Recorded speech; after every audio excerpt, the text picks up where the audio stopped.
Welcome to my vlog again. It's April 2, Tuesday ngayon. Andito kami sa Batangas, of course. Nakikita nyo ba yan? Nakikita nyo yan? Ayan, nakikita nyo ba yan? Ooh, ayan. Eto na, sa wakas nakabili na ako ng Contis Pistachio Crunch Cake. Tama ba? Ano ba tawag dito? Tignan nga natin kung tama maigi. Wala naman nakalagay. Ito na, nabili ko na siya. Yung viral na pistachio cake, Kataypi cake. Diba? Meron ditong available sa Batangas. Pero ang aga ko kasi, 9 o'clock nandun na ako. Maaga siya nagbubukas eh. Siguro mga 8:30. Kasi 9 o'clock, mga ganun yun eh. Andun na ako sa tapat to ng SM Lipa. May contest doon. Binili ko na agad. Hindi na ako nagpatumpit-tumpit para matikman na natin. Pero parang medyo humupa na yung hype, yung pagka-hype niya. Diba? Ayan na, buksan na natin. I'm so excited.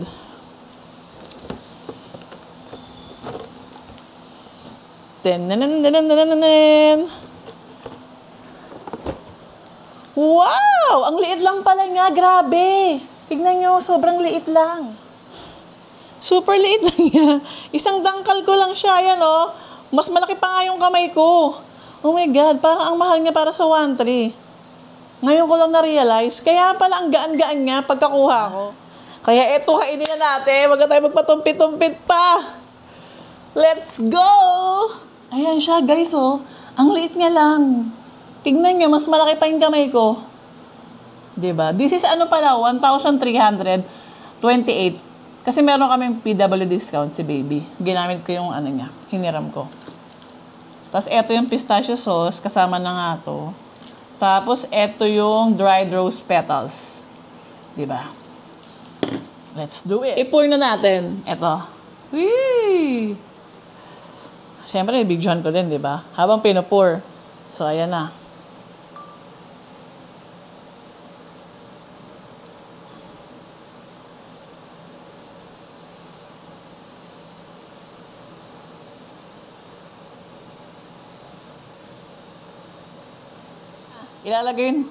Ilalagay na namin yung ano, rose petals. Teka lang.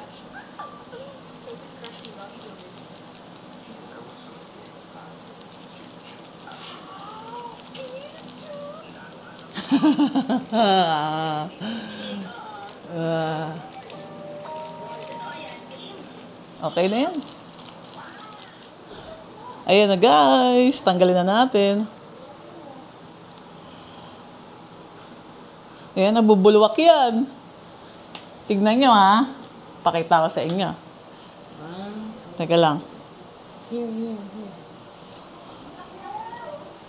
Go.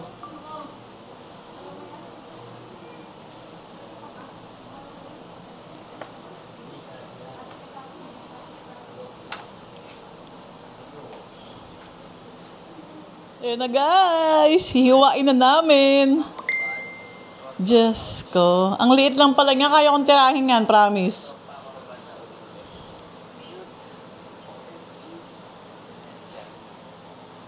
Ang tigas, no?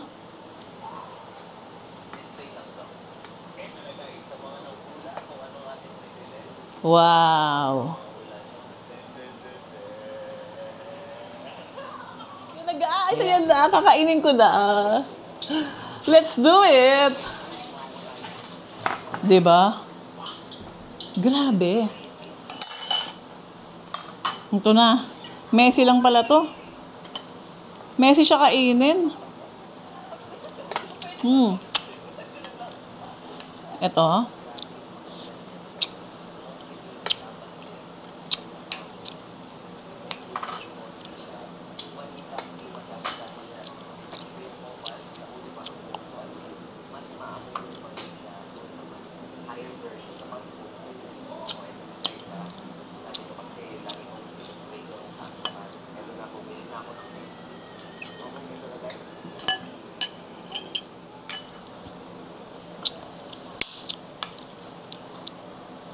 hindi siya matamis. Hindi siya nakakaumay. Ang sarap. Masarap siya, sulit. Para sa akin. Ang sarap ng mousse niya, no? Yung mousse ang masarap. Pero yung kataypi niya, bakit hindi masyadong crunchy? Parang gaya ng kataypi natin. Ganun pala yun. Siguro normal yun. Pero kasi yung chocolate na kataypi, crunchy siya, no?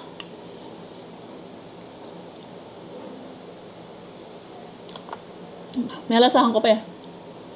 Ito yung layering nyo. Papakita ko sa inyo. Yan na. Tanggalin ko yung mga ano. Ito. Ayan. Ito guys yung ano nga, layering. Ayan. Ito yung mousse. Tama ba? Oo, siya yung mousse. Chocolate mousse. Tapos, ito pala yung chocolate. Parang ganache, pero parang mousse yung texture niya eh. Then, ito, talaga yung chocolate, yung mousse talaga. Siguro, ito yung much lighter, much less sweeter. Tapos, ang sumunod na, yung kataypi, hindi siya kataypi crunch, parang pistachio. Oo, naglagay sila ng konting pistachio. Siguro white chocolate or something, hindi ako sure. May konti, tapos then yun na, yung kataypi crunch na. Then sumunod, another layer of chocolate.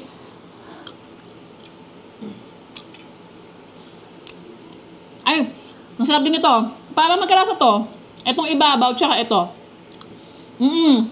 Mas matigas nga lang to. Same, or same lang siya. Malambot lang to kasi dahil dito sa pinur na pistachio sauce. Then, ito na, yung parang dry. Dry to. Ito yung sinasabi nilang dry, pero okay lang kasi ito naman, itong mga to naman is moist naman siya. Kasi mousse siya. So, iba-iba yung texture niya. Hindi pwedeng lahat dry, hindi pwedeng lahat moist. Ito mismo yung pinaka-cake niya lang. Parang pinaka-cake na na texture. Tapos, puro mousse na and crunch. Okay siya para sa akin. Ang sarap. Promise. Ulitin ko to. Oo, seryoso. Ang sarap niya. Hindi siya matamis. Wala. Para sa akin hindi siya matamis. Hindi ako natatamisan. Siguro kasi malakas yung ko. Sweet tooth ko. Tsaka talagang malakas talaga ako sa matamis. Ang sarap. Panalo. Ibang level itong ginawa ng contest. Kaya naman pala siya hype. Karapat dapat naman. Para sa akin sa akin. Sulit siya. Bibili ako ulit nito for 1.3. Kasi mahal na yung mga cake ngayon eh. Di ba sa Mary Grace nga? Magkano yung cake nila? Meron kami itong favorite, yung truffle. Di ba baby yung truffle chocolate? 1.7 yun. Parang ganito rin siya kaliit. Mas malaki lang ng konti. Tapos ganito rin yung kapal niya. Pero bumibili kami kasi ang sarap nun. Panalo to. Tapos yung petals, I think wala naman siya masyadong lasa. Oo.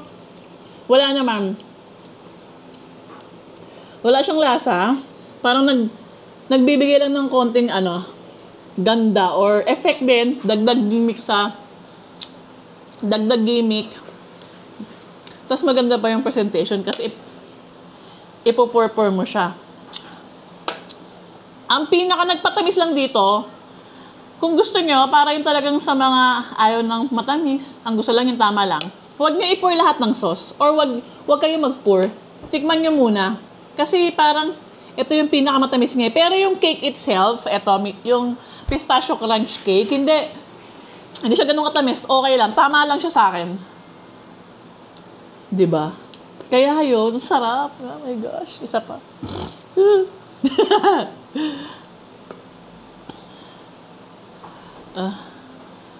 Hindi naman siya dry eh. Yung cake niya kasi pag, di ba ang sinasabi nila sa mga reviews, dry daw. Kasi hindi nila to pwedeng gawing lahat. Puro mousse. Sobrang nakakaumay, sobrang di mo kakainin yun. Pag ginawa nila yon, magiging flourless chocolate cake na siya.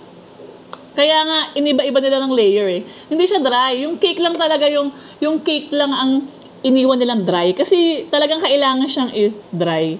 Para mag-combine siya. Para mag-balance siya sa mga ibang layers. Yun yung opinion.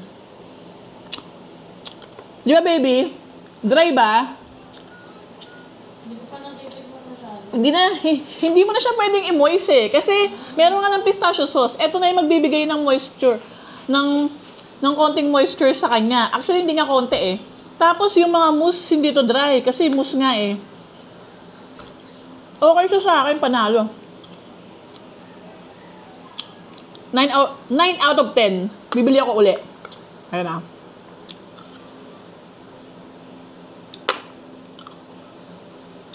At saka ang pagkain naman ng cake, di ba konti-konti lang, slice lang. Yun nga lang. Ang comment ko lang dito, asa ng pistachio flavor. Yun lang. Wala yung pistachio flavor. Para sa akin. Mas lasa yung pistachio kay Krisha's Kitchen ng konti. Lalo yung brownies. Wala eh. Wala siyang bits of sana magiging perfecto sa akin kung nilagyan nila ng pistachio talaga na pistachio. Yung gayas kay Krisha's Kitchen. Meron siyang pistachio talaga. On top. Buo-buo pa. Yun, sana yun. Nilagyan nila. Pero okay na rin. So parang ang nagbigay lang dito ng kaya mo lang siya masasabing pistachio sa kulay. Actually, maano ka nga lito. Kasi, syempre, pistachio, di ba? Green. Kakulay ng matcha. Wala yung pistachio flavor. Wala siya doon. Ha? Mas manipis mo yung kanape talaga niya. Yun lang ang wala dito. Pistachio crunch cake siya. Pero walang ka-flavor ng pistachio. Ewan ko. Yun yung comment ko. Pero sa akin, masarap siya. Okay siya. Uulitin ko siya. Tikman natin tong sauce lang.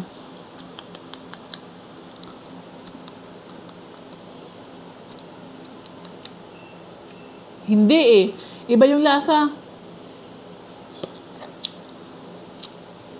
Hindi ko masabi para sa akin yung opinion ko, hindi ko masabi na lasang pistachio siya. Kasi alam ko naman lasa ng pistachio eh. Kasi nga, yung tita ko mahilig doon. Tapos yung mama ko, lagi siya nagbibigay sa amin ng pistachio talaga.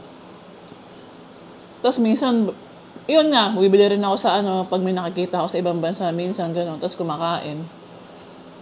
Pag may chance, gano'n. So, yun lang. Pero overall, masarap siya. Dapat ang pangalan niya, Chocolate Kataypi Crunch. Na, baby? Kasi talagang, ang pangalan niya pistachio eh. So, maghahanap ka ng flavor ng pistachio, which is wala. Yun. Pero okay siya. I love it. I really love it. Ulitin ko siya. Huwag mo lang ito ilalagay lahat next time. Kasi ang baby. Yung sa mga ayaw ng sweet tooth. Oo. Ito yung nagpatamis eh. Oo. Hindi, yung mousse matamis din siya eh. Ewan ko. Oo nga no. Pero okay lang naman sa akin compare sa mga ibang cake. Medyo mahirap lang siyang i-slice. Kasi nga, dahil nga sa dahil sa iba-iba nga yung layering niya. Yun. Dapat ang tawag nila dito, chocolate mousse, Kataypi Crunch. Ayun, ang dapat na pangalan. Hindi pistachio crunch. Kasi wala talagang flavor ng pistachio para sa akin. Yun ang comment ko. Pero masarap siya overall, masarap siya. As in, masarap talaga. Gusto ko siya. Kakaibang level naman. Ibang cake naman siya. Kaya yun. So, guys, bumili na kayo. Tikman nyo na. Napakasulit niya naman. Pinag-isipan naman siya. Tsaka hindi naman siya basta cake lang. Ayun. At tsaka mahal ng Kataypi. Kukunin ko yung namin Kataypi. Meron kami dito eh. Eto. Ayan siya. Tingnan nyo, kakainin ko. Crunchy, crunchy. O, diba? Mahirap siya. Prituhin na mahal, no? Kasi matagal. Kailangan mo siyang ipaka-crunchy. Tsaka mahal siya, tapos mahirap hanapin. Kaya, okay lang na na ganito yung presyo niya. Gano'n naman ngayon talaga, mahal naman ang cake, di ba? So, ayun na nga, guys. See you on my next vlog. Tapos pala, one more thing. Wait, bago ako magpaalam. Pwede siya ng 2 weeks, sabi sa akin sa contest. Basta ilalagay mo siya sa freezer. Pwede siya. Tatagal siya. So, hindi ko siya kailangan ubusin. Sulit siya. Marami makakakain. Kasi pwede nga konti-konti lang. Kasi ako hindi ko alam, mahilig talaga ako sa matamis eh. Ewan ko lang kayo, kaya nga tikman nyo para malaman nyo kung super tamis. Ano? Kapag nasa ref, normally 5 days lang. Pero kaya ito matagal. Oo. Nasa freezer. Kaya yon. So, tumigim naman tayo ng iba next time. I don't know kung ano. Basta, manood kayo ng aking vlog, okay? So, thank you guys for watching. Don't forget to like, comment, and subscribe. Tapos, yung channel ko pala is name. Ulitin ko, Tibolicious. Tibolicious. Diba? Yun lang. So, bye guys. Thank you again for watching.